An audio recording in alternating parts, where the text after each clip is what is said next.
আসসালামু আলাইকুম প্রিয় দর্শক, আশা করি সবাই ভালো আছেন। আজকে আমি আপনাদের সাথে শেয়ার করব কোরআন থেকে বাছাইকৃত ছেলেদের 50টি নাম ও নামের অর্থ। তাহলে চলুন নামগুলো দেখে নেওয়া যাক। মুহাম্মদ অর্থ প্রশংসিত। আব্দুল্লাহ অর্থ আল্লাহর বান্দা। হাসান অর্থ সুন্দর।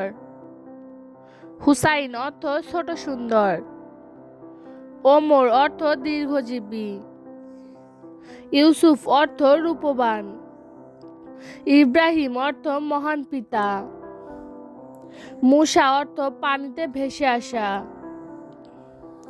আয়ুব অর্থ ধৈর্যশীল। দাউদ অর্থ প্রিয়।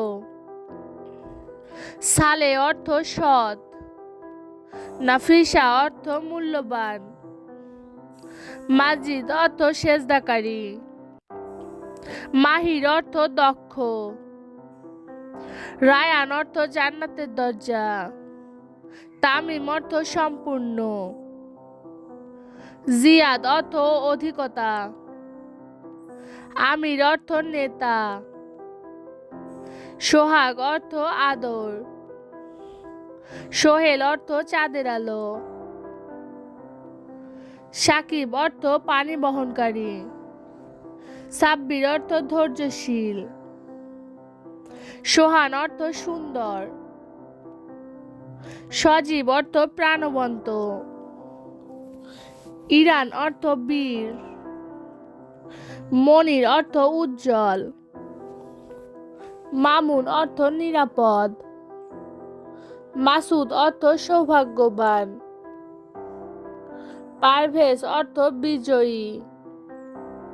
সিয়াম অর্থ রোজা। সাদ অর্থ সফলতা। সালমান অর্থ শান্ত। সায়েম অর্থ রোজাদার। সাজিদ অর্থ সেজদাকারী। সোহান অর্থ মনোরম। সালে অর্থ নেককার। সাইদ অর্থ সুখী। সাকিব অর্থ উজ্জ্বল। সামিউল অর্থ বন্ধ। আয়ান অর্থ আলোকিত। আরিজ অর্থ উজ্জ্বল। ইলহাম অর্থ প্রেরণা।